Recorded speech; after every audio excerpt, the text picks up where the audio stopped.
በሪዮድስ ደራሲ ማዕበል ፈጠነ። ክፍል 21 ደቡብ ወሎ ፈረስ ባህር። የቄሲት ቀለም እየደረቀ ነው። እርጥቡ ቀለም ከደረቀ የበሪዮድስ ሊቃውንት ሕይወትም ትከስማለች። ሁሉም ነገር ያከትማል። ቀኑ በሄደ ቁጥር ቀለሙ እንደ ኩበት ክሽሽ ሲል ታሪኩ በፍርሃት ይናጥ ጀመር። በታቦር ተራራ ራስ ላይ ከበሪዮድስ ሊቅ አንዱ በእጄ ይወድቃል።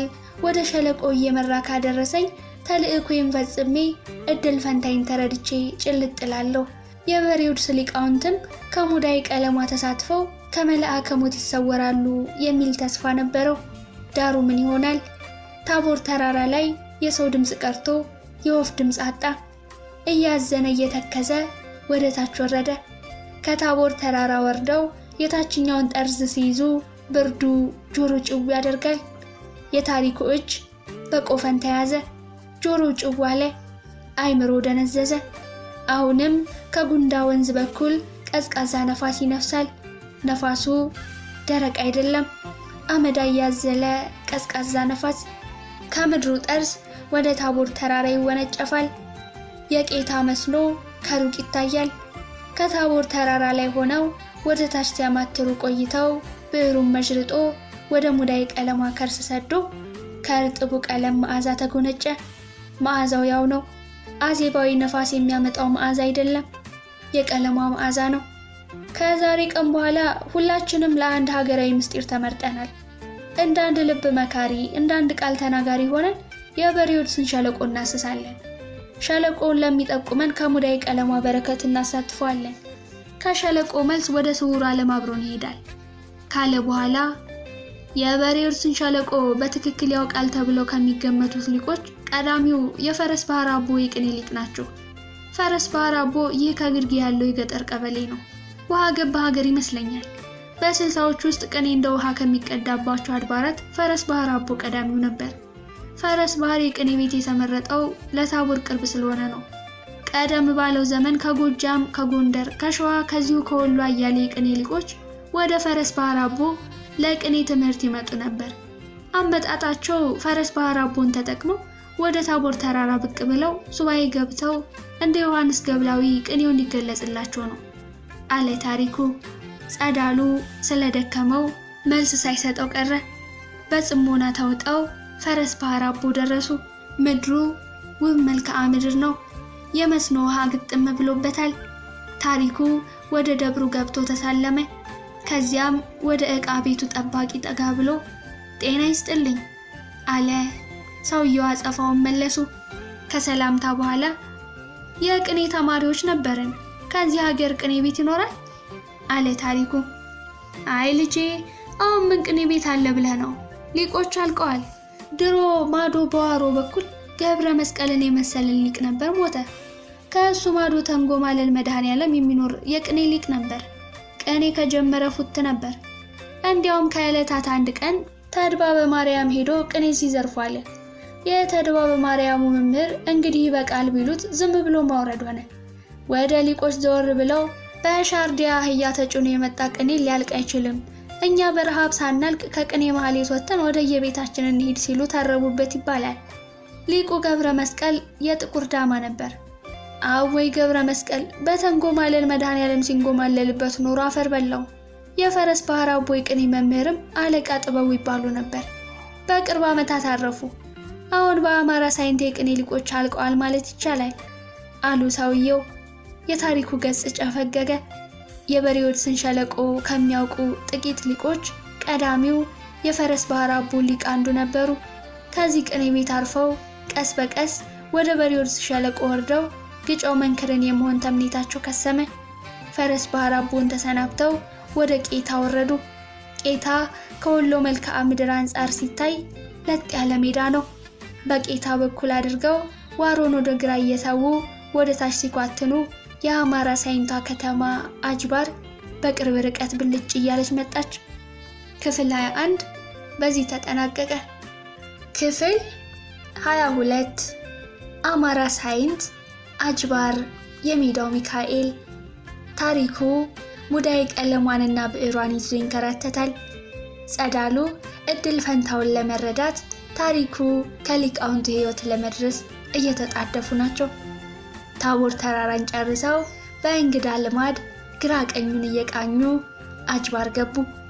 አጅባር የአማራ ሳይንት ዋና ከተማ ናት። ከከተማው መሃል ባለ ግርማ ሞገስ ቤተክርስቲያን ይታያል። የሜዳው ሚካኤል ይባላል። ታሪኩ እጅግ ስለደከመው ከሜዳው ሚካኤል ቤተክርስቲያን በር ላይ ዥዋ ብሎ ወደቀ። ከደብሩ ፊት ለፊት ሙዳየ ምጽዋት የሚጠብቁ 2 ሽማግሌዎች ቁጭ ብለው ወጋቸውን ይጠርቃሉ። እንደ ወፍ አፍ ለአፍ ገጥመዋል። ሁለቱም የቀይ ዳማዎች ናቸው። ቀዳሚው ሰው ከዘራ ይመረኮዛሉ። ሰውነተ ደልዳላው ወንበራቸውን ደገፍ ብለዋል። ገጻቸው የመውደድ ጸጋ አለው። አይኖቻቸው ቆሎ ቆሎ ይመስላሉ። ባለ ከዘራው ከወሎ ገራገሮች ቀዳሚው ሰው ነበሩ። ደግነታቸውን ገጻቸው ይናገራል። ጸዳሉ እጅ ነስቶ ከዚህ ጥላ ስር ማደር ይቻላል አለ በቁሙ እየወደቀ። ለጊዜው ቁጭ ቁጭ ብላችሁ ረፉ አሉ። ጸዳሉ ቁጭ እንዳለ ታሪኩን እንቅልፍ ጣለው። ወልደ ሕይወት ወደ ሸለቆ ለመድረስ ይጣደፋሉ። አማራ ሳይንት ውስጥ ከበሬዎድስ ሊቃውንት አንዱ አይጠፋም። አንድዬ አንዱን ከርታታ ቀጣለልኝ ገሞራውን ወደ ሊቃውንቱ ሸለቆ ልኬው መለሳለሁ እያሉ ወደ አማራ ሳይንት ነጎዱ። ከቦሩ ሜዳ ተነስተው አቀበቱን ወጥተው ቁልቁለቱን ወርደው ከ5 ቀን በኋላ አጅባር ከተማ ብቅ አሉ። ታሪኩና ጸዳሉ የሜዳው ሚካኤል ላይ ጋደም ጋደም እንዳሉ ገሞራውና ሊቅ ወልደ ሕይወት የሜዳው ሚካኤል ደረሱ። እነሱም ወደ ቤተ ክርስቲያኑ ገብተው ተሳልመው ወደ ሙዳየ ምጽዋቱ በኩል ዞር ሲሉ ገሞራው አይኖቹን ማመን ተሳነው። ባልንጀራው ታሪኩ ሙዳየ ቀለሟን በወገቡ ሻጥ እንዳደረጋት እንቅልፍ ጥሎታል። ወደ ወልደ ሕይወት ዘወር ብሎ የኔታይ ሲል ዘወር አሉ። በደቡብ ወሎ በኩል የበሬዎድስ ሊቃውንት ሐሰሳ የጀመረው ወንድሜ ደክሞት ተኝቷል። ታሪኩ ይባላል። እንቅልፍ ጥሎት ተጋድሟል አለ ወደ ታሪኩ በዘንጉ እየጠቆመ። ዘንጉ ቀጫጫ ናት። ቅኔ ቤት ሳለ የገዛት ሱማያ ዘንግ ናት። ከቅኔ ቤት ሲወጣ ይዟት ወጣ። ወደ ስውሩ ዓለም ሲገባ ይዟት ገባ። ከስውሩ ዓለም ወደ ዋድላ ሲሄድ ይዟት ተጓዘ። አሁንም ይዟታል። የእጅ ላብ ሲያርፍባት ትቅለጠለጣለች። በስውሩ ዓለም ሳለ ከዘይት ቅብዓት ቢጤ አፍስሶባት ነበር። አሁንም ይቅለጠለጣል። እንዴት አወቅኸው? ለአምረኛ ቢሆንስ አሉ ወልደ ሕይወት ወደ ታሪኩ ዘወር ብለው ከወደቀበት እየተመለከቱ። ፊቱ አይታይም፣ በድሪቶ ተጠቅልሏል። የላምረኛ አይደለም፣ ይመልከቱ የኔታይ እረኛ አይደለም። እሱም እንደኔ ሙዳየ ቀለሟን በወገቡ ታጥቋታል። ብሯም ከሙዳየ ቀለሟ አፍተን እንደተሰካች ናት ብሎ ሄዶ ነካ ነካ ሲያደርገው ታሪኩ በርግጎ ተነሳ። ገሞራው ከአንድ ሊቅ ጋር ከፊቱ ተገጭሯል። ሊቁ በእርጅና ምክንያት ሰውነታቸው ድቅቅ ብሏል። ሁለቱ እንደተሳሳሙ ታሪኩም ጸዳሉን ከወደቀበት ቀስቅሶ ለሁለቱም አስተዋወቀው። ጸዳሉ ይባላል። ወደ ሞጣ ቅኔ ቤት ሲሄድ ከመንገድ አገኘሁት። መንገድ መሪ አድርጌ ወደዚህ አመጣሁት። አማራ ሳይንትን በከፊል ያውቀዋል ሲል አጭር ገለጻ አድርጎ ዝም ሲል ገሞራው ቀጠለ። የዋድላው ቅኔ ሊቅ ናቸው። መምህር ወልደ ሕይወት ይባላሉ። ጉልበታቸውን ሳሟቸው። ለሐሰሳው እኔ ያለሁ ብለው ወደ በሬዎድስ ሊቃውንት ሊጨምሩን መንገድ ጀምረዋል ሲል ጸዳሉና ታሪኩ ተሽቀዳድመው ጉልበታቸውን ሳሟቸው።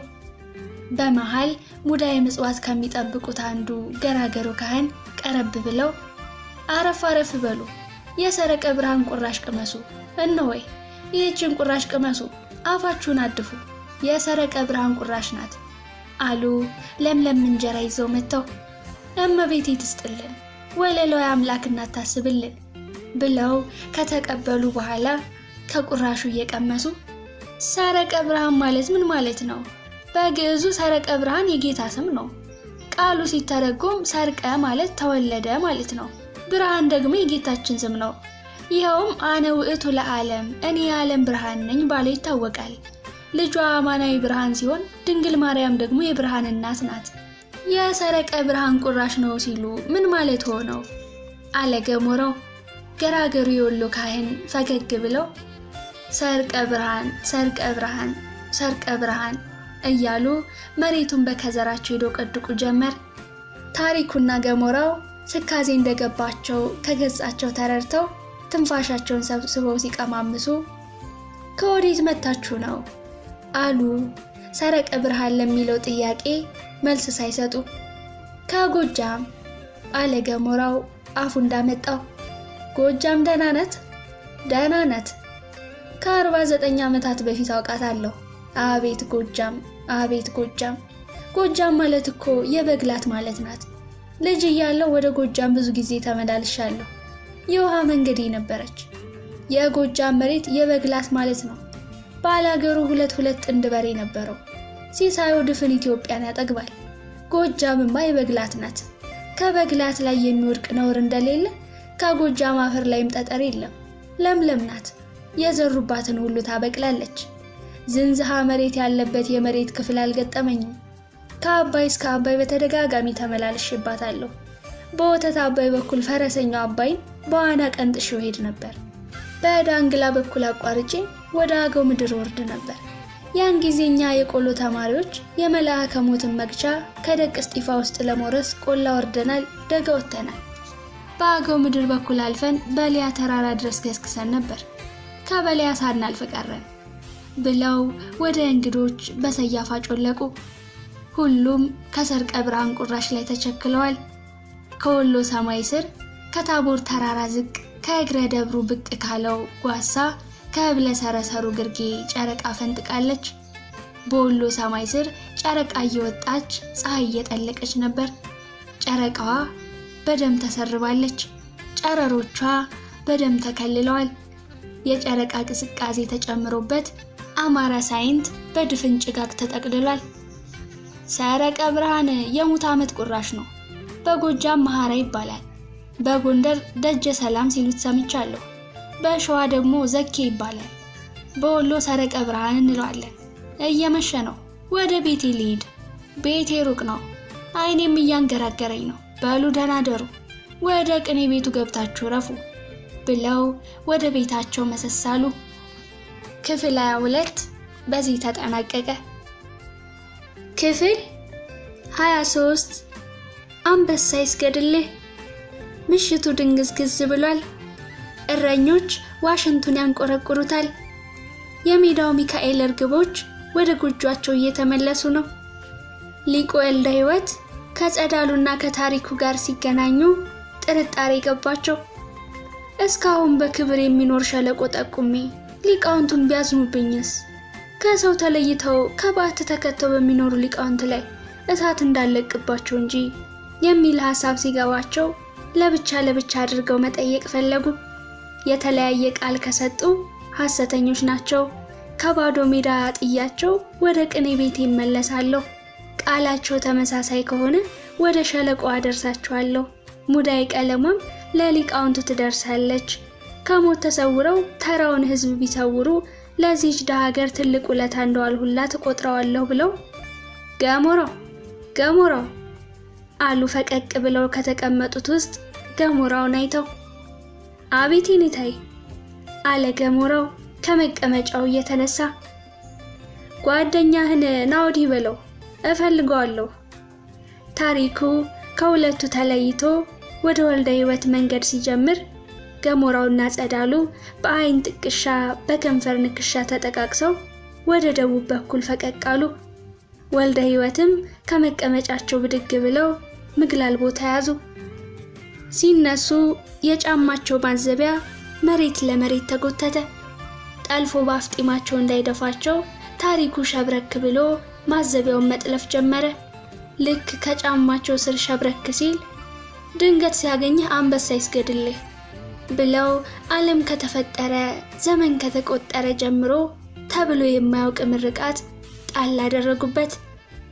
አረ ከበደኝ፣ አንበሳ ይስገድልህ፣ ድንገት ሲያገኝህ አንበሳ ይስገድልህ፣ አንበሳ የሚሰግድላቸው እኮ ቅዱሳን ብቻ ናቸው እያለ ሲገረም አንበሳን በቅድስና ያሰገዱ የኢትዮጵያ ቅዱሳን በአይምሮ መጡለት። ቅዱስ ያሬድን ዘጋርዌ እዝዝ ይላል። ዝግራ የሚባሉ አሞራዎች አሉ። እነሱ ይታዘዙለት ነበር። ለአባታችን አዳምም አራዊት ታዘውለታል። አዳም በገነት ሳለ የዱር እንስሳት መጥተው አልበህ ጠጣን፣ አርደህ ብላን ብለው በልሳነ ሰብ ጠየቁት። አዳም ግን ጌታዬ ምን ነስቶኝ ከአንዲት ዕፅ በቀር በገነት ያለውን ሁሉ ብላ ጠጣ ብሎኛል እያለ ስም እየሰየመ ወደ የመጡበት መለሳቸው። በመካከለኛው ዘመንም ለዋልድባው ጻድቅ ለአቡነ ሳሙኤል አንበሳ ሰግዶላቸዋል። የዝቋላው አቡዬም 60 ነብሮች 60 አንበሶች የእግራቸውን ትቢያ እየላሱ ይኖሩ እንደነበር ገድላቸው ይናገራል። የተአምር መጽሐፍትም ይመሰክራሉ። ለእኔ ድንገት አንበሳ ሊሰግድልኝ? ይህ ምርቃት ግራ የሚያጋባ ምርቃት ነው። አታጋልጠኝ ማለት እኮ ከዚህ ላይ ነው እያለ በውስጡ እያኩተመተመ ጫማቸውን አዝቦ ቀና አለ። ከቤተ ክርስቲያኑ በር ወደ ደቡብ ምዕራብ ተያይዘው ጥቂት እልፍ እንዳሉ ወደዚህ ለመተህ ነው አሉ እንዳዲስ። ገሞራው ባይነግራቸው ነው ብሎ ከስር ጀምሮ አወጋቸው። ከዓመታት በፊት የቅኔ ተማሪ ነበሩ። በአራቱ ማዕዘን ዞር ዞር ብዬ ቅኔ ቀጽያለሁ። ከትምህርት ቤት በኋላ የተዋናይን መንገድ ተከተሉ። ተዋናይ ደቅ እስጢፋ ከስውር ዓለም እንደገባ ሰተት ብዬ ገባሁ። በስውር ዓለም ውስጥ ዓመታትን አሳልፌያለሁ። ከዚያም የተዋናይን መንገድ ተከትዬ ወደ ወሎ መጣሁ። ወደዚህ የመጣሁበት ምስጢር በኢትዮጵያ ውስጥ በሪዮድስ በሚል የቀመር ስም የሚጠሩ ጠቢባን እንዳሉ ሰምቼ ነው። ሊቃውንቱ ከየሀገሩ የተሰበሰቡ የኢትዮጵያ ጠቢባን ናቸው ይባላል። የሚኖሩት በአንድ አልባሌ ሸለቆ ተወሽቀው ነው። ሊቃውንቱ የቀመር ሊቆች ናቸው። በጨረቃ ቀመር ከአንድ አልቦ መጥቋ ወቅት ጀምረው እስከ 19 ዓመት ድረስ ይቀምራሉ። በፀሐይም ከአንድ ቀመረ ደብረ ዘይት ተነስተው እስከ 28 ዓመት ይፈላሰፋሉ። በተለምዶ የጎንደር ሊቃውንት ይባላሉ። በግሪክ ቋንቋ ደግሞ በሪዮድሶች ይባላሉ። የመጣሁት እነሱን ሐሰሳ ነው። የገሞራው ጓደኛ ነኝ። ወደ ወሎ የመጣ ነው ሙዳይ ቀለሟንና ብዕሯን ለሊቃውንቱ ልናደርስ ነው። እግረ መንገዴንም እድል ፈንታዬን ለመረዳት ሱባኤ ገብቼ እግዚአብሔርን በጸሎት መጠየቅ እፈልጋለሁ። ሱባኤ የገቡ ፈጣሪን የመጠየቅ ልምዱ አለኝ። ከዚህ በፊት 2-3 ጊዜ ሱባኤ ገብቼ የልቤን ተምኔት ተረድቻለሁ አለ ታሪኩ። ሊቅ ወልደ ሕይወት ሱባኤ ገብቼ እግዚአብሔርን ልጠይቅ ነው ማለቱን ወደዱለት። እንዲያ ነው እንጂ ዝም ብሎ ሲኳትን ከሚኖር የፈጠረውን በጸሎት ጠይቆ እድል ፈንታውን ቢረዳ መልካም ነው እያሉ በውስጣቸው ሲያንሰላስሉ ቆይተው ጓደኛህስ አሉ ወደ ጸዳሉ በሩቅ እየተመለከቱ። ይህ ምስኪን የቆሎ ተማሪ ነው። የወሎን የቅኔ ሊቃውንት ታሪክ ሊያጠና ነው የመጣው አለ ታሪኩ። መልካም፣ መንገዳችን አንድ ነው። ወሎማ መቼም የታሪክ ሀገር ነው። ከግራኝ ወረራ ወዲህ ፈለሰ እንጂ የታሪክ ሀገር ነበር። አንተስ ከወሎ ሊቆች በስም ማንን ታውቃለህ? አሉ ወልደ ሕይወት። ታሪኩ ከደቅ እስጢፋ ያመጣውን መጽሐፍ ገለጠ። ፊት ለፊቱ የአንድ ሊቅ ስም ቦጋለ። ወደ ሊቅ ወልደ ሕይወት ጠጋ ብሎ የወሎ ሊቆች ስም ጠርቻ አልጨርሰውም። ከአማራ ሳይንት ሊቆች ውስጥ ግን አለቃ ከበደ ዘበሮ ሚካኤል በሕይወት ይኖር ይሆን? አለ ወልደ ሕይወት። ገጻቸው ጨለመ። ፊታቸው እንደ አማራ ሳይንት ሰማይ ጨፈገገ። አይኖቻቸው በእንባ ታጠቡ። በውስጣቸው አያሌ የወሎ ሊቆች መጡባቸው። እንደ ከበደ ይሞት ይመስል መልአከ ሞት መጥቶ ድቅና አለባቸው። ምሬታቸው ከገጻቸው ላይ ተነበበ። ከበደ ዘቦሮ ሚካኤል የቅኔ ሊቅ ነበሩ። እሳት የላሱ ሊቅ ማለት እርሳቸው ናቸው። ቅኔ ሲሸንጣቸው እኔ መምህሬ ከበደ ብፈልግ ከአማራ ሳይንት እስከ አዲስ አበባ ቅኔ እየዘረፉ ገባለሁ እያሉ በሊቅነታቸው ይመኩ ነበር። አሁን ግን በሕይወት የሉም፣ አርፈዋል ሲሉ መርዶ አረዱት። ደንዝዞ እንደቆመ የሙዳይ ቀለሟን ማህደር ሲንዘላዘል ተመለከቱ። ቀበቶ መስሏቸው ቀበቶን አጥብቀህ ሰረው ጣልፎ ይጥልሃል አሉ በሞጨሞጭ አይናቸው ወደ መሃል ወገቡ አቅጣጫ እያጮለቁ። ቀበቶ አይደለም የሙዳይ ቀለሟ ጠፍር ነው አለ ታሪኩ እግረ መንገዱን የሙዳይ ቀለሟን ምስጢርም ጨምሮ ተናግሮ ከሊቁ ጋር ልብ ለልብ መግባባት ፈልጎ ሙዳይ ቀለም ደግሞ ምንድነው አሉ ወልደ ሕይወት ከአንደበቱ ላጥ አድርገው። ይህችን ከደቂቀ ተዋናይ የምትገኝ የጥበብ ሙዳይ ቀለም ናት። ቀደም ሲል ሰዎች ያለ ዕድሜያቸው እንዳይሞቱ የሕይወት ምልክት ይጽፍባቸው ነበር። መጽሐፉ አንድ ሰው የቀለም ቀንድ ይዞ በግንባራቸው ላይ ታው የሚል ቃል ይጽፍባቸው እንደነበር ያመለክታል። የአይሁድ ሊቃውንት የሰማይ መልአክ ነው ሲሉ ይተረጉሙታል። የኢትዮጵያ ጠቢባን ግን የጥበብ ሰው ነው ሲሉ ይገልጹታል። ጥበቡንም በቀመር ይቀምሩታል። በእኔ በኩል ጥበብ ከመላእክት ለሰው ልጆች እንደተሰጠች አምናለሁ። ሄኖክም ይህችን ጥበብ ሲገልጻት ጥበብ ይረከበት መካነ ታድር፣ ጥበብ በሰማያት ታድር ዘንድ ቦታ አጣች፣ ወሃለው ማህደራ ውስተ ሰማያት፣ ማደሪያዋ በሰማይ ነበር ካለ በኋላ ወጻት ጥበብ ትድር ውስተ ውሉደ ሰብ፣ በሰው ልጆች ልቦና ታድር ዘንድ ወደ ሰው ልጆች መጣች ይላታል። ያች ጥበብ ቀለል ባለ ቋንቋ ሙዳይ ቀለም ወብር ትባላለች። እንደ ሄኖክ በነብይነቱ የታወቀ በቀመር ሊቅነቱ የተራቀቀ ነብይ ደግሞ ሕዝቅኤል ነው። በነብዩ ሕዝቅኤል ዘመን የሰማይ መልአክ በጎኑ ሙዳይ ቀለም ይዞ ከሰማይ ወደ ምድር ይወርዳል። ወደ ምድር ወርዶ ደጋጎችን ከሙዳይ ቀለሟ ቃኔ በምትባል ብዕር ጠቅሶ በግንባራቸው ላይ ይጽፍባቸዋል። ስለ ሀገር የሚያለቅሱ የእግዚአብሔር ምሕረት ያረሱ ሰዎች ቀለሙ ከግንባራቸው ላይ ሲያርፍ ቀይ የነበረው ጥቁር ይሆናል። ኃጥአንን ከጻድቃን ለይቶ ያጠፋቸዋል። ጻድቃንን ከኃጥአን ለይቶ ይጠብቃቸዋል። ጻድቃንን ከኃጥአን፣ ኃጥአንን ከጻድቃን የሚለይባት ምስጢር የዚህች ሙዳይ ቀለሟ ተመሳሳይ ነበረች። መልአኩ ሙዳይ ቀለሟን ጨብጦ የሚገለጠው በአምስት ዓመት አንድ ጊዜ ብቻ ነው። የሀገራችን ሊቃውንትም በቀለሟ ጠቢባንን ከሰነፎች ይለዩባታል። ጠቢባን የሚባሉት ደግሞ የስውር ዓለም ጠቢባን ናቸው። ከስውር ዓለም ጠቢባን ተልኬ መጥቻለሁ። ሙዳይ ቀለሟ በእጄ ናት። አንዱ ብዕርና ሙዳይ ቀለም በወንድሜ ገሞራው እጅ ይገኛል። አንዱ በእጅ አለ። ለበሬዎድስ ሊቃውንት ይህች ሙዳይ ቀለም በእጃቸው እንሰጣቸዋለን። ወስደው በየግንባራቸው ትዕምርተ ሕይወት ይጽፋሉ። በሙዳይ ቀለሟ የታተመውን መልአከ ሞት እስከ 7 ዓመት ያገኘው። እኛ እንደ ጸሐፊዎች በወረቀት አንጽፍም። የኛ ወረቀት ሊቃውንት ገጽ ነው።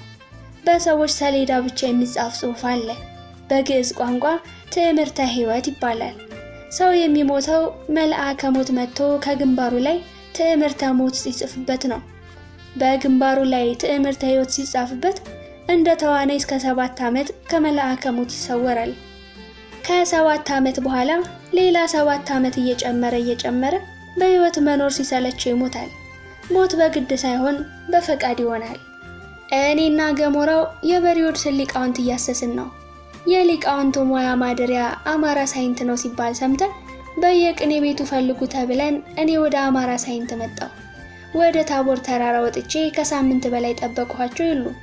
ወደ ፈረስ ባህር አቦ ብሄድ ቅኔ ቤቱ ፈርሶ ጠበቀኝ። የፈረስ ባህሩ ሊቅም አርፈዋል። አሁን ደግሞ አለቃ ከበደን ያህል ሊቅ እንደሞቱ ነገሩኝ። ወደ በሬዎድስ ሊቃውንት ለመሄድ የሁለቱ ሊቃውንት ቅኔ ቤት መሰላል ነበር። መሰላሉ ተሰብሯል። አሁን የቀሩ ከምድር እስከ ሰማይ የሚደርሰው የወርቅ መሰላል እርስዎ ብቻ ነዎት ሲል ገጻቸው ብሩህ ሆነ። እውነትም ታሪኩ አንተስ የጥበብ ሊቅ ነህ፣ ስም ብቻ አይደለህም ሲሉ ለራሳቸው ተናግረው አይዞህ የሊቃውንት ሞት ድሮም ድንገት ነው፣ በቀጠሮ አይደለም አሉ። እሱስ እውነት ነው፣ እኔም ተማሪ እያለሁ ሞት ድንገት ስቶኛል ሲል ጆሮ ሰጡት። ጎጃም ቅኔ ቤት ሳለው ተደጋጋሚ መልአከ ሞት ስቶኛል፣ ትዝ ይለኛል። ከዕለታት አንድ ቀን በእንተ ማርያም ለማለት ወደ መንደር ሄዶ ስደርስ የጎጃም ገበሬ በደቦ ሆኖ ቤት ይሰራል። በእንተ ማርያም ብዬ ቁራሽ ወደ አኮፋዳ የከርስ ከትቼ ዘወር ስል አንድ ሰካራም ቆለኛ ገጠመኝ። ይህ ሁሉ ሰው በጭቃ እየማሰነ ቁራሽ እንደ አሞራ ነጥቀ መሄድ የለብህም፣ ደበሎን ጣለውና ከስራው ተሰለፍ ብሎ ወስዶ በገረኝ። ደበሎን አደግድጌ መስራቴን ቀጠሉ። በስራ ላይ ያለው መሸ። ወደ ቅኔ ቤት ሳልመለስ እንደወጣው ቀረሁ። ወደ ምሽት ቤቱ ተሰርቶ አለቀ። ግድግዳው በጭቃ ተመረገ። ወዲያው የዶሮ አይን የመሰለ ጠላ መንቆርቆር ጀመረ። ኮበሌው ሞቅ ሲለው የጎጃም ቀረርቶ ተጀመረ። ዘፈን ወረደ። ኮበሌዎች እስክስታውን ማውረድ ጀመሩ። ሰካርና ዘፈን ተደምሮ ኮበሌዎች ሲውረገረጉ ያ ሰካራም ቆለኛ አንተ ተማሪ ደብቴ ተነሳ አንገት ምታ ሲለኝ እንዳልሰማው ዝም አሉ። ዳሩ ሊለቀኝ አልቻለም። በግድ አስነስቶ ከኮበሌዎች መሃል ዶለኝ። ቤት ለምቦሳ ሊሉ የመጡ ካህናት በመሃል የተገንቡ አጀቡኝ። በአንድ ጊዜ እስክስታ ወረዱ። አንዱ የቆላ ቄስ ነሽጦት ከኮበሌዎች ጋር መደለቅ ጀመረ። ካህኑን ላወድስ መሃል የተገንቡ ማውረድ ጀመሩ። ደመና ደመና ደመና ደመና ስል ካህናቱ በሰረገላ በሰረገላ ደመና ደመና በሰረገላ በሰረገላ እያሉ ተከተሉኝ። አብ እሳት ወልድ እሳት መንፈስ ቅዱስ እሳት እንዴት ካህን ይሙት ጎሳን ሚቀድሳት ብዬ የመጀመሪያው መሃል የተገንቡ አወረዱ። ካህናቱ በአንክሮ ራሳቸውን ነቀነቁ። ለጥቆ ግን ትልቅ ስህተት ፈጸሙ ሲል ሊቅ ወልደ ሕይወት ፈገግ ብለው እንዴት አሉ። የኔ መሃል የተገንቡ የተወደደልኝ የኮበሌዎች ግጥም የተጠላ መስሎኝ ደግሜ በድጋሚ ደመና ደመና ስል ካህናቱ በሰረገላ በሰረገላ እያሉ ተከተሉኝ። ዳዊቱ የሚለው ፍካሬ ፍካሬ እንዴት ካህን ይሙት ካልታጣው ገበሬ ብዬ ቁጭ አለሁ። ያ ወለፎ ቆለኛ በጥፊ አደነቆረኝ። ጥፊው ከመንገጭላይ ላይ ሲያርፍ ሀገር ምድሩ ዞረብኝ። ራሴን ስቼ እንደ ክረምት ውሻ ተጠቅልዬ ከአንዱ ቆለኛ እግር ስር ወደቀው። ቆለኛው ግን ራርቶ ሊተወኝ አልፈለገም። ከመሃል ጀርባዬ ላይ አንድ ገንቦ ጠላ ዘንብሎ በጽዋ እየቀዳ ለእንግዶቹ ሲያድል ከሰመመኔ ነቀው። ሞቼ ነበር። አሁን ሳስበው ከሞት ሀገር ደርሼ እንደተመለሱ ቆጥረዋለሁ። ሞት መሪር መሆኑን ያን ቀን አወቅሁት። ከዚያ በኋላ ከመልአከ ሞት ለመሸሽ ተዋኔ መሆን አማረኝ ብሎ ያለፈውን ውጣ ውረድ ተረከ። ሊቁ ከበደም ወደ መቃብር መውረዳቸው ያሳዝናል። በእርግጥ ይህን ግብታዊ ሞት በሊቁ ከበደ ብቻ ደርሶ አይቀርም፣ ነገ በእኔም ነው። እርሶም ከዚህ ማምለጥ ይኖርቦታል አለ ታሪኩ። ገልመጥ አድርገው ተመለከቱት። ገጻቸው ፍቅር ያፈሳል፣ ቁመታቸው ሰማይ ይደርሳል። የበሬዎችን ሸለቆ ሊጠቁሙን ቃል ከገቡልን ከሙዳይ ቀለሟ በረከት ይሳተፋሉ። እንደ ተዋኔ ለ7 ዓመት ያህል ከመልአከ ሞት ይሰወራሉ አለ ታሪኩ ሲደመድም። ሸለቆ ይገኝ ይሆን ብለህ ነው? ሸለቆ እኮ ወድሟል። በቅኔ ቤቱ ዘወር ዘወር ብለን ከዚያው ከሸለቆ ከሚመጡ ሊቃውንቱ አንዱን ጠቢብ አንድዬ ካልጣለልን መች ይሆናል ብለው ታሪኩን ከፍና ዝቅ አድርገው ተመለከቱት። ሙዳይ ቀለሟን በውስጡ ሸጉጦ ከስውር ዓለም ያመጣውን መጽሐፍ ገጠመ። ወልደ ሕይወት በሮሚካኤልን ቃኝተው በሐሳብ ሰጥመው ከደቡብ ምዕራብ ወደ ሰሜን ተመለሱ። ምሽቱ ድብዝዝ አለ። ጸዳሉና ገሞራው መጥተው ተቀላቀሏቸው። የጸደይ ጨረቃ ጨላለመች። የወሎ ሰማይ በጉም ተሞሸረ። ቀዝቃዛው የአማራ ሳይንት አየር ወደ መሬት ዘበበ። የጨረቃ ግርዶሽ የመሰለ ጉም ሰማዩን ጨፈገገው። የእግዚአብሔር እንግዳ ብለው ሊያድሩ ወደ ቅኔ ቤቱ ገሰገሱ። አንድ ጀማሪ ተማሪ ተቀብሎ ወደ ጎጆ አስገባቸው። ጎጆዋ ወና ናት፣ ደብዝዛለች። በግራ ቀኝ በኩል መጽሐፍት ተሰድረዋል። ከመጽሐፍቱ በግራ በኩል የውሃ ቅል ተንጠልጥሏል።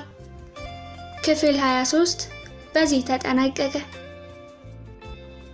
ክፍል 24 ሞገስ ዘአፍቀረ ቂርቆስ። ሌሊቱን እንቅልፍ ባይናቸው ሳይኳል አደረ። ወልደ ሕይወት ወደ ሸለቆ ከመሄዳቸው በፊት ከሊቃውንቱ አንዱን ሐሰሳ ላይ ነበሩ። በሕልማቸው ከሊቃውንቱ አንዱ ጋር ተገናኙ። ወደ ሸለቆ እንዲወስዳቸው ጠየቁት። እሺም እምቢም ሳይላቸው ብንናሉ። ቅዠት እየተጫወተባቸው እንደነበር አስበው በጠራራው ሌሊት ቂቂቂ ብለው ሳቁ። ከቆጥ አልጋቸው ወርደው ወደ ውጪ ሲወጡ ሌሊቱ ሊነጋ ጎህ ቀዷል። እነ ገሞራውን ቀስቅሰው ከአጅባር ከተማ ተነስተው ወደ አፍቀራ ቂርቆስ ለመሄድ መንገድ ጀመሩ። አጅባር ከተማ በልማት በኩል ገና ህልም ላይ ናት። ከከተማዋ እምብርት አንዲት ህንጻ ብቻ ተገጭራለች። ኪነ ህንጻዋ ጀማሪ ከመራት የጤፍ ክምር ታክላለች። ምድር ቤቱ ለስሙ ተጠናቆ አገልግሎት ይሰጣል። ታሪኩ ወደ ህንጻዋ ጠጋ ብሎ አንድ የማስታወቂያ ምልክት አነበበ። ይህች ህንፃ የተድባበ ማርያም ህንፃ ናት። በከተማው ያለችው ኪነ ህንፃ ይህች ብቻ ናት። ከተማዋ ብዙ ልጆቿን አስኳላ አስተምራ ነበር። ትምህርት እንደጨረሱ እንደ ወፍ በረው ከከተማዋ ወጡ። ለከተማዋ የሀብት ምንጭ ይሆናሉ ብለን ተስፋ አድርገን ተስፋ ቢስ አደረጉን። ባላገሩ አሁን ድረስ ይህን ውጣ ውረድ የበዛበት አቀበት በእግሩ እየቧጠጠ ይኖራል። የመኪና መንገድም ሆነ የረባ ቤት በከተማዋ የለም ሲሉ ቃል ወጣቸው። ታሪኩ ጽሑፉን አንብቦ ምንም የደስታ ስሜት ስላልሰጠው ወደ ወልደ ሕይወት ተመለሰ። ከተማዋን መሃል ለመሃል ሰንጥቀው ወደ አፍቀራ ቂርቆስ ሲወርዱ አያሌ ጋራ ሸንተረሮችን አለፉ። ሊቅ ወልደ ሕይወት የሸንተረሮችን ስም በዝርዝር ሲናገሩ ታሪኩ በአእምሮ እየመዘገበ ነበር። በግራ በኩል ወፍ አምጪ ማርያም ብቅ አለች። ዋካ ሚካኤል ተከተለ። ወፍ አምጪና ዋካ ሚካኤል ማዶ ለማዶ ይተያያሉ። በመሃላቸው ጉንዳ ወንዝ ይንጎማለላል። ከወፍ አምጪ ጥቂት እልፍ ሲሉ በቀኝ በኩል ጉል ማርያም ተገስጣለች። እሳቶ ማርያምም ትባላለች። ከእሳቶ ማርያም ሲዘልቁ ድሂት ዋርካ ደረሱ። ይህች ዋርካ ድሂት ዋርካ ትባላለች አሉ ወልደ ሕይወት። ድሂት ማለት ደሃ አደግ ማለት ነው። በአማራ ሳይንት ሰዎች አፈ ታሪክ መሰረት የዋርካዋ ጫፍ መሬት ሲነካ ሴቶች ያለ ወንድ ይቀራሉ ይባላል። ወንዱ አልቆ ሴቶች ባል አልባ ይሆናሉ። ይህንን ተከትሎ ይህች ዋርካ መከራ በዝቶባታል። የዋርካዋ ጫፍ እየሰፋ እየተንጠረበበ ሄዶ መሬት እንዳይነካ ጫፉ ይቆረጣል። ቅርንጫፉ ከመሬት ላይ እንዳያርፍ አላፊ አግዳሚው የዋርካዋን ጫፍ እየቆረጠ መሬት ላይ ያነጥፈዋል። የዋሮ ሴቶች ከዋሮ ተነስተው ወደ አጅባር ሲመጡ ከዋርካዋ ጫፍ ቆርጠው ይጥላሉ። የአጅባር ሴቶች ወደ ተድባበ ማርያም ሲያልፉ በዋርካዋ ቅርንጫፍ ቂም በቀላቸውን ይዋጡባታል። አንቺ መናጢ፣ አንቺ ባል አልባ ሆነሽ እኛን ያለ ባል ለማስቀረት እንዲጠርበብ ብለሻል፣ አንቺ ሰው በላ እያሉ ማዕት ያወርዱባታል። አዝቃዝቋን እየተቦጠቦጠች ደሃ አደግ ሆና ቀረች። ስሟም ድሂት ዋርካ ተባለ አሉ ወልደ ሕይወት እየሳቁ። ታሪኩና ገሞራው በሳቅ ተባበሯቸው። ጸዳሉ የወደፊት እድል ፈንታው ብልጭ ድርግም እያለበት ለብዙ ደቂቃዎች በሐሳብ ደንዝዞ ይቆያል። ገሞራውና ታሪኩ ከሊቁ ጋር ስቀው ተሳስቀው ሲያበቁ የኢትዮጵያ ሕዝብ በመጽሐፍ ያልተጻፈ አያሌ አፈ ታሪኮች አሉት። በሱዳንም ተመሳሳይ የዋርካ ታሪክ አለ ገሞራው። ጸዳሉ በእሱ የሳቁ መስሎት ንቃተ ህሊናው ጨምሮ ጆሮን ሰጠው። ተመሳሳይ ምልኪ ሱዳንም ውስጥ አለ። ለሱዳኖች ብርቱ ሰኢድ መሃል ሜዳ ላይ አንድ ዋርካ አላቸው አሉ። የዋርካው ጫፍ መሬት እንዳይነካ ጫፉን ይቆነጽሉታል፣ አዝቃዝቁን ይቀነጥቡታል። እስከ ቅርብ ዘመን ጫፍ የሚቀነጠስ ዋርካ ሱዳን ውስጥ እንዳለ እኔም ሰምቻለሁ አለ ገሞራው። ቅኔ ቤት ሳለ የሰማው ታሪክ ትዝ ብሎት እነሱ ደግሞ ምን አመክንዮ ይዘው ነው አለ ጸዳሉ በንቃተ ህሊና ሲያዳምጥ ቆይቶ። ታሪኩ ረጅም ነው፣ አምጣው ካላችሁ ነው ብሎ በዋሮ በኩል የሚጥመለመለውን ጉም እየተመለከተ ቀጠለ። ገሞራው ሲተርክ አይኖቹ ሰመመን ውስጥ ይጠልቃሉ፣ ጣቶቹ ይወናጨፋሉ። የእግሮቹ ጣቶች መሬት ጫር ያደርጋሉ። ውስጡ ብሩህ ይሆናል። ሊቅ ወልደ ሕይወት ሲተርኩ ደግሞ ከሙዳየ ቀለሟ ከርስ ብዕሩን እየመጀረጠ ምርጥ ቃላተ ምሁራንን ከትቦ ወደ ሙዳየ ቀለሟ ሻጥ ያደርጋታል። ሙዳየ ቀለሟ ከሰውነቱ ጋር ስትላተም በአይምሮ ውስጥ ያለው ሐሳብ ወደ ወረቀት ይንጠባጠባል። ሙዳየ ቀለሟን በጎን ሻጥ አድርጎ በእጁ ብዕሯን ሲጨብጥ አዲስ ድርሰት ከአይምሮ ውስጥ ይፈላል፣ ምስጢር ይገነፍላል። በብዕሩ እየጨለፈ ወደ ወረቀት ያመጣዋል። ደራሲ መሆን ይናፍቀዋል። ዳሩ ደራሲነት እድል ፈንታው መሆኑን ገና አልተረዳም። ረቂቅ ሐሳቦች በውስጡ ቢኖሩም በቀለም አግዝፎ በወረቀት ለመውለድ ያምጣል። የጥበብን አምላክ ይማጸናል። በጥንት ዘመን የኢትዮጵያ ወሰነ ሀገር ከሱዳን አልፎ ብርቱ ሰኢድ በረሃ ድረስ ይደርስ ነበር። ብርቱ ሰኢድ በግብጽና በሱዳን መሃል ያለ በረሃ ነው። በአጤ አምደ ጽዮን ዘመነ መንግስት ዳር ድንበራችን ብርቱ ሰኢድ ድረስ ነበር። ይህንን ጥቁር ሱዳናውያን ጠንቅቀው ያውቁታል። ጥቅል የኢትዮጵያም ስም ምድያም ይባል ነበር። ምድያም የኢትዮጵያ ሁለተኛ ስሟ ሲሆን ከነቢያት አንዱ ዕንባቆም ስለ ኢትዮጵያ ትንቢት ሲናገር አጻዳተ ኢትዮጵያ ይደነግጽ አጻዳቲሆሙ ለብሔረ ምድያም ሲል በትንቢቱ ገልጾታል። ምድያም ሲል የገለጠው ከዛሬዋ ኢትዮጵያ እስከ ብርቱ ሰይድ ያለው መልክዓ ምድር ነው። አጤ ቴዎድሮስም ከህንድ ባህረ ሰላጤ እስከ ብርቱ ሰይድ ያለው ሀገር የኢትዮጵያ ወሰን እንደሆነ ጠንቅቀው ያውቁ ነበር።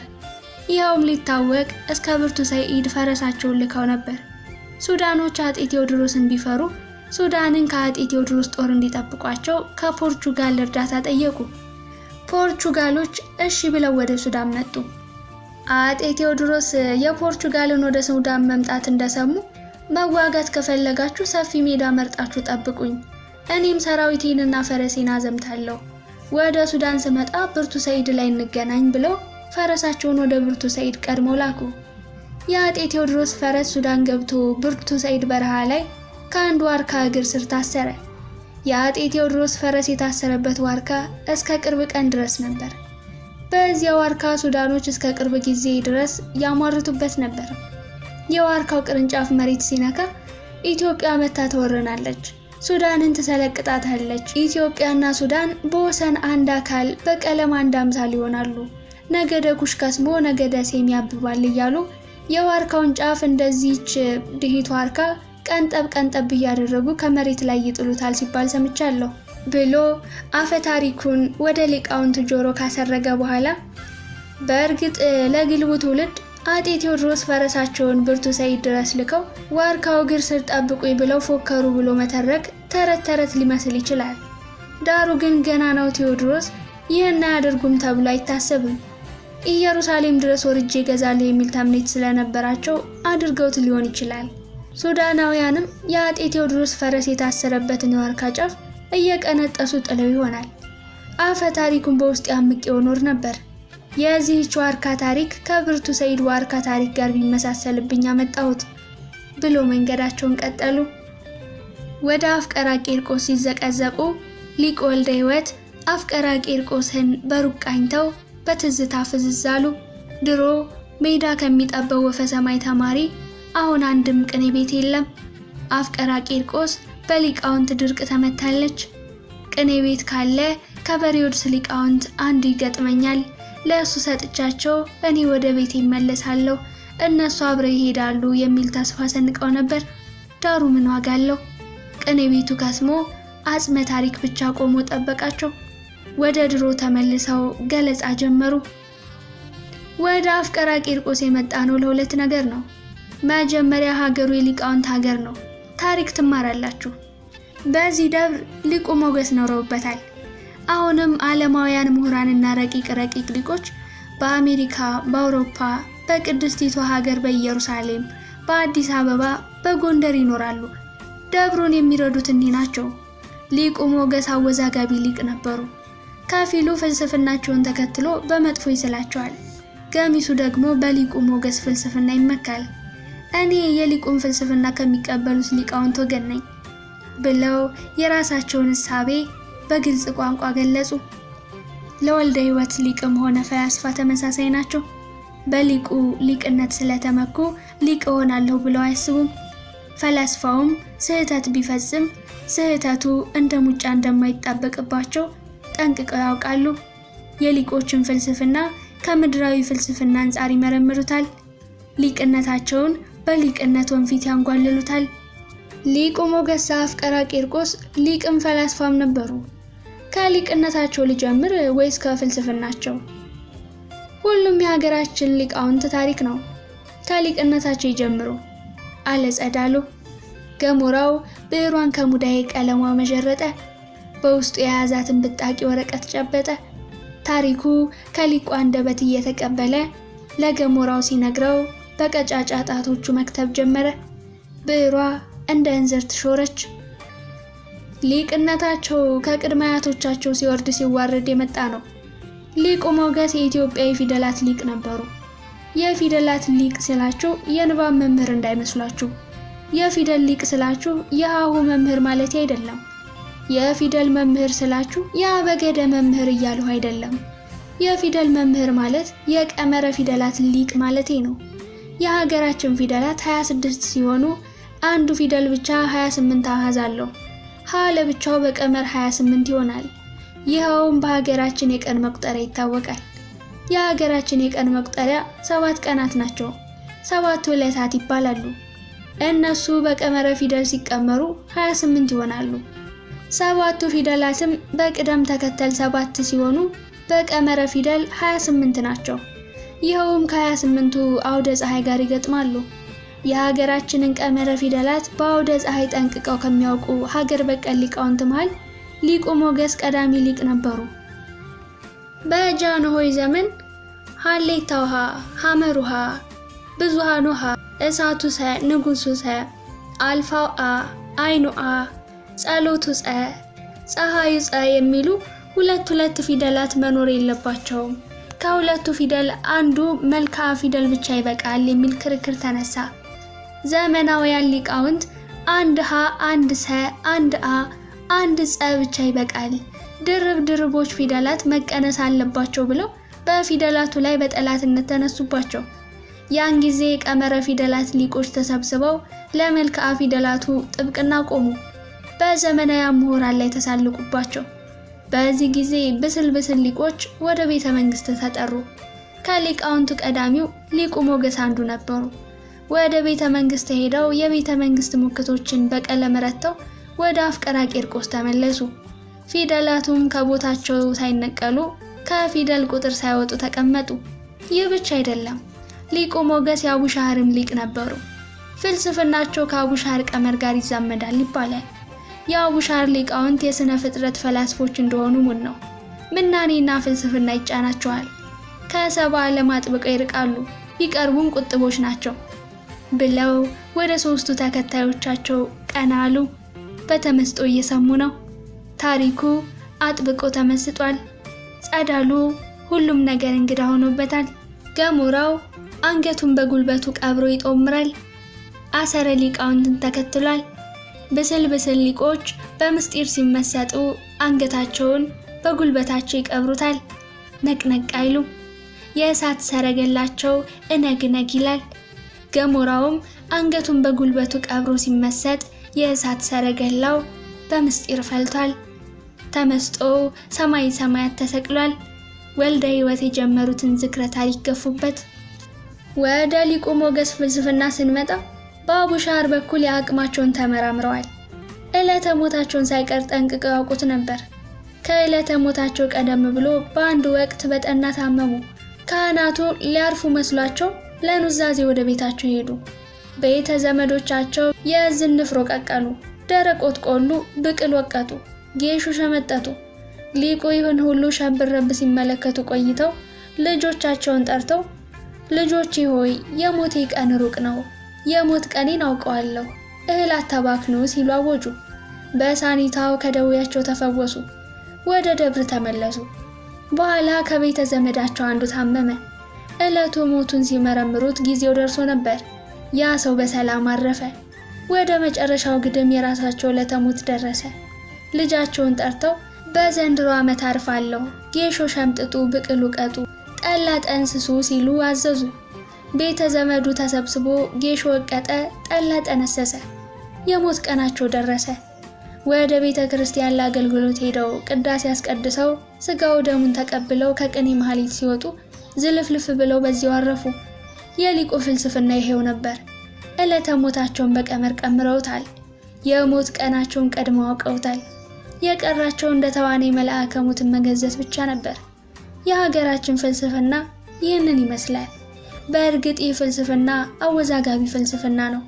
በድሮ ጊዜ ከፊሉ ይቀበሉታል፣ ገሚሱ ሞት ከሆነ የማይቀር ምስጢር ነው፣ የሰው ልጅ ሞትን ያህል ምስጢር በጀርባው አዝሎ እንደሚዞር ሳይታለም የተፈታ ነው፣ ስለ ሞት መፈላሰፍ አጉል ነው እያሉ ይህንን የመሰለ ቀመር ቀብረውት አልፈዋል። ከፊሎቹ መቀበል ጭምር ከብዷቸዋል። እኔ ግን ከሚቀበሉት ክፍል ነኝ። ልቤም ለሀገር በቀል ፍልስፍና ስስ ነው። የሀገር በቀል ጥበብ እንደ ቅቤ ቀልጦ ወደ ውስጥ ይገባል አሉ ወልደ ሕይወት። እንዲህ እያወሩ ሳለ አፍቀራ ቂርቆስ ደርሰው ነበር። ተሳልመው ጸሎት አደረሱ። ጸሎት አድርሰው ወደ ደጀ ሰላሙ ተመለሱ። ከደጀ ሰላሙ ፊት ለፊት ቁጭ ሲሉ አንድ ልጅ እግር ቄስ መጥቶ ጉልበታቸውን ሳማቸው። አቅፈው ጉንጩን ሳሙት። ውሃ አምጥቶ እግራቸውን ሊያጥብ ሲዘጋጅ ጥቂት ጠብቀን ወግ ይዘን ነው ጥቂት ጠብቀን የአበውን በረከት ያድለ ብለው በአይን ጥቅሻ መልሰው ወደ ነገሞራው ተመለሱ። ወደ አፍቀራ ቂርቆስ ያመጣኋችሁ ታሪክ ላስጠናችሁ ብቻ አይደለም፣ በአይን ያየሁትን በአይናችሁ ለማሳየት ነው ሲሉ ሶስቱም ጆሮአቸውን እንደ ቀንድ ቀሰሩ። ገሞራው ጣቶቹን እያፍታታ መጣፉን ቀጠለ። ብዕሯ እንደ እንዝርት እየዞረች ቀለም ትለቅማለች፣ ጥበብ ትቀስማለች። አመጣጣችን ከበሬዎርስ ምስጢር ጋር ይያያዛል። በ1970 ዓመተ ምህረት በወሎ ሞት ሰልጥኖ ነበር። በወቅቱ እኔ ከዚሁ ደብር ቅኔ እየቀጸልሁ ነበር። ያን ጊዜ ከበሬዎርስ ሊቃውንት አንዱ የቀመር ጠቢብ ወደ አፍቀራ ቂርቆስ መጣ። በ77 ዓመት በወሎ ውስጥ ያለው ድል ፈንታ ሞት ብቻ እንደሆነ ሊያረዳን ይመስለኛል። ቁመቱ የዚህ ጥድ ግማሽ ያክላል። ጸጉሩ ወተት ይመስላል። ጻዕዳ ጸጉር ያለው ሰው መጥቶ ከዚህ ቅዱስ ደብር በእንግድነት ተጠጋ። በሳኒታው ይህን ደጀ ሰላም በእሾህ ዙሪያ ገባውን አጠረው። የኔታ ግራ ገብቷቸው ምን ነው ደጀ ሰላማችንን ታጥራለህ ሲሉት ከእንግዲህ ማን ይገባበት ብዬ ዝም እላለሁ፣ መታጠር አለበት ሲል መለሰላቸው። ከጠቢባን ወገን መሆኑን ተረድተው ዝም ብለው ትርጉሙን መጠበቅ ጀመሩ። ወዲያው በወሎ ከባድ ድርቅ ተከሰተ። ካህናት ምጥጥ አሉ። ደጀ ሰላሙ ተዘጋ፣ ቅዳሴው ታጎለ። የጠቢቡ ትርጓሜ ጉድ አዝሎ ብቅ አለ። ይህ ብቻ አይደለም፣ ጠቢቡ ሹላንካሴ ይዞ ነበር። ዕለት ዕለት ፀሐይ ከመስኮቷ ብቅ ስትል ከደጀ ሰላሙ እስከ ካቡ ድረስ መቱን ይዞ መሬቱን ጫር ጫር ያደርጋል። ከደጀ ሰላሙ ጀምሮ በቅጽሩ ዙሪያ ጥምጥም መሬት ይጭራል። እሁድ ጎህ ሲቀድ ተነስቶ 5 ገደል ጫር ጫር ካደረገ በዚያች እሁድ ብቻ 5 ሰዎች ይሞታሉ። እሱ ጫር ጫር አድርጎ ማለዳ የፈለመው መቃብራቸው ይሆናል። ሰኞም ማለዳ ተነስቶ መሬቱን 10 ቦታ ጫር ጫር ካደረገው በቀን 10 ሰዎች ሞተው ጠቢቡ ከጫራው አፈር ውስጥ ግብአተ መሬታቸው ይፈጸማል። ማክሰኞ፣ ረቡዕ፣ ሐሙስ፣ አርብ፣ ቅዳሜ እያለ መሬቱን መት ይዞ ይጭራል። ህዝብ ያልቃል። እያለቀስን እንቀብራለን፣ ይሞታል እንቀብራለን። እየቆየ ጠቢቡ ከ2 ከ3 ላይ ብቻ ጫር ጫር ማድረግ ጀመረ። በቀን 2ም 3ም ሰዎች ይሸኛሉ። በመጨረሻ ጠቢቡ ሊሄድ ተነሳ። 2 ተማሪዎች ሊሸኙት አብረው መንገድ ጀመሩ። እየመራ ወደ ሸለቆ ወረዱ። አንድ 70 ሰገል እየመራ ወስዶ ከጠቢባኑ ሸለቆ ዶላቸው። ምልክት ይዘው ተመለሱ። አንዱ አሁን ሊቀ ጳጳስ ሆነዋል። የዓለም መድኃኒት ለይኩን ብሎ የፈጠረላቸው ድል ፈንታ ጵጵስና ነበር። ቀድመው ከጠቢባን ሸለቆ ምስጢሩን ተረድተው ለጵጵስና የሚሆን ትምህርት ሲማሩ ኖረው ጊዜው ሲደርስ ተጳጳሱ። ከሸለቆ በፊት ግን በትዳር ዓለም ሊኖሩ አስበው ነበር። እድል ፈንታቸው ወደ ጵጵስና መራቸው። ወደዚህ የመጣሁት ከጠቢባን አንዱን ቢጥልልን ብዬ ነበር። ዳሩ ግን ቅኔ ቤት እንኳን የለም። ቅኔ ቤት ከሌለ ደግሞ ከበሬዎርስ ሊቃውንት አንዱን ማግኘት አይቻልም፣ ባዝናለሁ ሲሉ ሶስቱም ተስፋ ቆረጡ። ታሪኩ የተቆረጠ ቅጠል መሰለ። ገሞራው ጥፍሮቹን ወደ ውስጡ ልኮ ያልበላውን አካል ይፎክት ጀመር። ሊቀ ወልደ ሕይወት እግር አጣቢውን ልጅ እግር ቄስ ጠቀሱት። ውሃ ይዞ መጥቶ እግራቸውን አጠባቸው። እግራቸውን አጥቦ እንደፈጸመ የኔታ ወደ ቤት እንሂድ አለ። የለም ከዚህ ደጀ ሰላም እናድራለን አሉ ወልደ ሕይወት። ቤቱ የኔ አይደለም የእግዚአብሔር ቤት ነው፣ ግድ የለዎትም እንሂድ አለ በድጋሚ። ነገ ይሻላል፣ ዛሬ ከዚህ አድረን ውዳሴ ማርያም መድገም አስበናል። ነገ ማለዳ አፋችንን ሽረን ወደ ተድባበ ማርያም እንሄዳለን። በል ቀበሮ እንዳይጭርህ በጊዜ ቤት ግባ ብለው ቀልደው መርቀው ወደ ቤቱ ሸኙት። በሉ መሄዴ ነው፣ ማለዳ ብቅ ብዬ ጠይቃችኋለሁ። ኪዳኑም የኔ ነው። ወደ 10 ሰዓት ግድም መጥቼ ተፈስይ ይላለሁ ብሎ እሳት አንድዶላቸው ወደ ቤቱ ውላለ። ሌሊቱ ኩልል እያለ ሄደ። መንፈቀ ሌሊት ሲሆን ወደ ጫካው ሰርስረው ገቡ። ወፎች ብር ትር እያሉ ከአንዱ ዛፍ ወደ ሌላው ዛፍ ተወነጨፉ። ጠቢቡ ሲመጣ መጀመሪያ ያረፈው ከዚህ ጥላ ስር ነበር። ከሊቃውንት በቀር ተራው ሕዝብ ይህንን ምስጢር አያውቀው። ጠቢቡ የቅኔ ተማሪ መስሎ በዚህ ሲኖር አንዲት እጽ ተክሎ ነበር ብለው አንዱን ቅጠል ከሌላው ቅጠል፣ አንዱን እጽ ከሌላው እጽ እያማቱ ሲበረብሩ ቆይተው ከአራሙቻው ስር መነጠቋት። የጠቢቡ እጽ ይህች ናት። ተክሎ ውሃ ሲያጠጣ ታውቃለሁ። እሳት ሲነካት የመዓዛዋ ጣዕም የሰው ልጆችን አእምሮ ለአፍታ ያህል ይሰውራል ካሉ በኋላ ቀና ብለው የነፋሱን እንቅስቃሴ ተመለከቱ። ነፋሱ ከምስራቅ ወደ ምዕራብ እየነፈሰ ነበር። የነፋሱ መዓዛ የእጹን መዓዛ ሲያመጣው አእምሯቸው እንዳይለወጥ በምዕራብ በኩል አትቁሙ፣ በምዕራብ በኩል ሲቆሙ የነፋሱ መዓዛ መልካም አይደለም፣ የእጹ መዓዛ አእምሯችሁን ይሰውረዋል ብለው በምስራቅ በኩል እንዲቆሙ አዘዙ።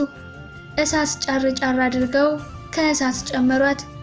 በምስራቅ በኩል ያሉ ወፎች የእጹ መዓዛ ሲመስጣቸው አእምሯቸውን እየሳቱ ወደ እሳቱ ተወረወሩ። ወፎችን ነበልባሉ እርርኩም ትር አደረጋቸው። መዓዛዋን ብለው ወደ እሳቱ ገብተው ሕይወታቸውን ተነጠቁ። ወደ ሸለቆ ስትደርሱ እሳት ማንደድ የለባችሁም። ጠቢባኑ ያሉበት የሸለቆ እጽ ቀላል አይደለም። እሳት ሲነካው መልካም መዓዛ ያመጣል። መዓዛው ለአፍታ ያህል አእምሮ ይሰውራል። አንዳንዶች አእምሯቸው እንደተሰወረ ይቀርና አብደው ይቀራሉ። የሸለቆ መዓዛ ከዚህች እጽ መዓዛ ጋር ተመሳሳይ ነው። አያሌ የቅኔ ተማሪዎች ስለ ሸለቆ በደንብ ሳያጠኑ ወደ ሸለቆ ይወርዳሉ። ከሸለቆ ሲደርሱ ግራ ይገባቸዋል። ከሸለቆ በር ቁጭ ብሎ ከሸለቆ ጥግ ለጥግ ከበቀሉ እጽዋት ቆርጠው ከእሳቱ ይጨምራሉ። ያን ጊዜ በእጹ መዓዛ አእምሯቸውን ይነጠቃሉ። በመዓዛው አእምሯቸውን ይስታሉ። በሰባ ዓለም ዘንድ አብደዋል ይባላሉ። እነሱ ግን መላ ዕድሜያቸውን በመዓዛው ደስታ ሰክረው እብደታቸውን ሳያውቁት በመዓዛው ተመስጠው ይኖራሉ። እስከ ሞታቸው በደስታ ይኖራሉ።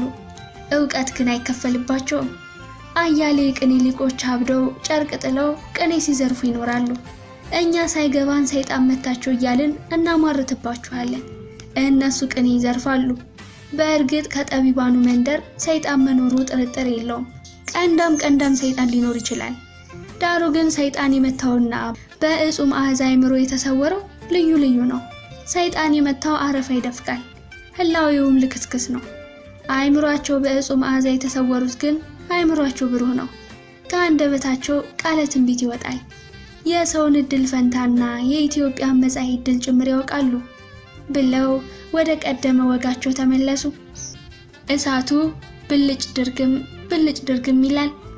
ከዚያም ሌሊቱ ጠለል እስኪል ድረስ ስለ አፍቀራ ቂርቆስ ማውጋታቸውን ሲቀጥሉ አፍቀራ ቂርቆስ ማለት ምን ማለት ነው አለ ገሞራው ሊጽፈው ፈልጎ። አበው እንደሚሉት ከሆነ አንድ ካህን ታቦተ ቂርቆስን ይዞ ከጎንደር ወደ ሸዋ ሲሄድ ከዚህ ሀገር ሲደርስ ጊዜው መሸበት። ከዚህ ሀገር አደረ። በሳኒታው ታቦቱን ይዞ ሊሄድ ተነሳ። ታቦቱ ግን አልንቀሳቀስ አለ። ከዚህች ቦታ ላይ ቆሞ ዝም አለ። ካህኑ ይህችን ቦታ ቅዱስ ቂርቆስ ወዷታል፣ ደብር ትከሉ፣ ቤተ ክርስቲያን ስሩ፣ ደብሩንም አፍቀራ ቂርቆስ በሉት ብሎ ታቦቱን አብርክቶ ወደ ሸዋ ተሻገረ። የሀገሩ ስም አፍቀራ ቂርቆስ ተባለ እያሉ አበው ይተርካሉ ሲሉ አሳረጉ። ጸዳሉ እሳቱን ቡፍ እያለ ጭራሮ ጨመረበት፣ ቅጠል ቆሰቆሰበት፣ እሳቱ ተንበለበለ።